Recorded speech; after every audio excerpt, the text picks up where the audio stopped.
नमस्कार विद्यार्थी मित्रांनो, आज आपण सायन्स 1 विज्ञान भाग 1 मधील मार्च 2024 परीक्षेमध्ये आलेला प्रश्न पाहत आहोत। आकृती दिलेली आहे आणि वरती सूचना दिलेली आहे, observe the figure and answer the question.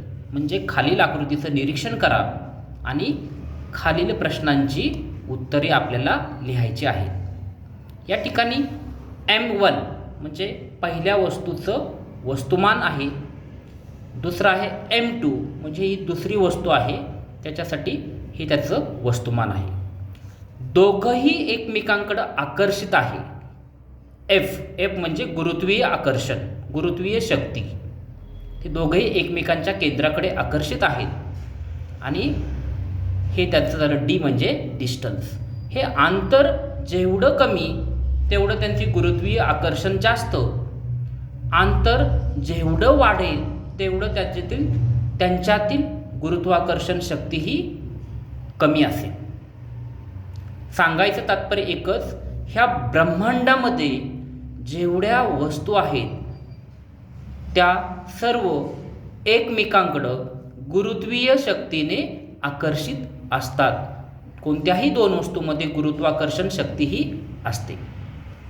हा नियम किंवा ही जी आकृती आहे, ही आकृती आपल्याला सांगते Newton's universal law of gravitation. Universal law म्हणजे वैश्विक नियम, जगातील सर्व वस्तूंना, ब्रह्मांडातील सर्व वस्तूंना हा नियम लागू होतो। त्याचं हे सूत्र आहे F बरोबर G गुणुले M1 गुणुले M2 भागिले D स्क्वेअर। म्हणजे F म्हणजे ग्रॅव्हिटेशन फोर्स, गुरुत्वाकर्षण शक्ती, G म्हणजे ग्रॅव्हिटेशनल कॉन्स्टंट, गुरुत्वीय स्थिरांक, M1 म्हणजे पहिल्या वस्तूचं मास, वस्तुमान, M2 म्हणजे दुसऱ्या वस्तूचं वस्तुमान भागिले D स्क्वेअर।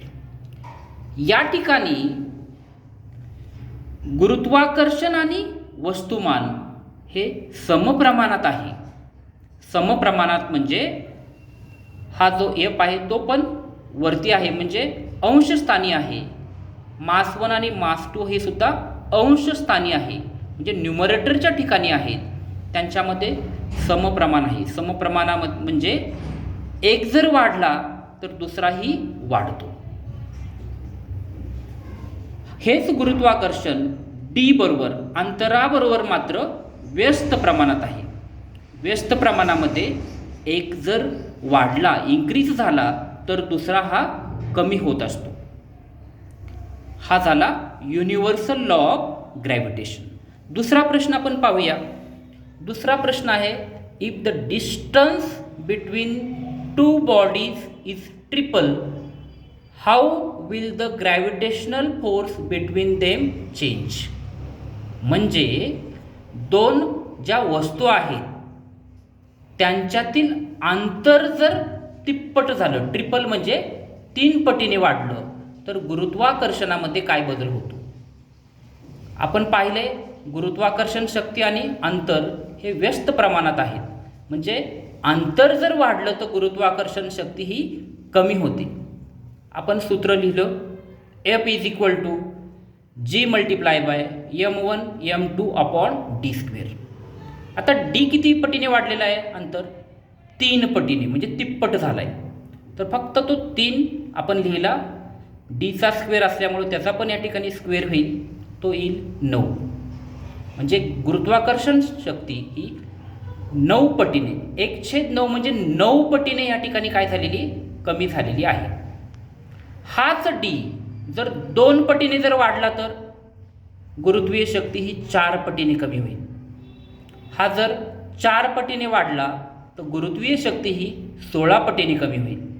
हा जर D अंतर 5 पटीने वाढला तर हा जो गुरुत्वाकर्षण शक्ती आहे ती 25 पटीने कमी होईल। पुढचा प्रश्न, if the mass of one object is double, then what will happen to gravitational force. Mass, एका वस्तूचं वस्तुमान जर डबल झालं तर गुरुत्वाकर्षणामध्ये काय बदल होईल। या ठिकाणी गुरुत्वाकर्षण शक्ती आणि मास यांच्यामध्ये समप्रमाण आहे, म्हणजे एक जर वाढला तर दुसराही वाढतो.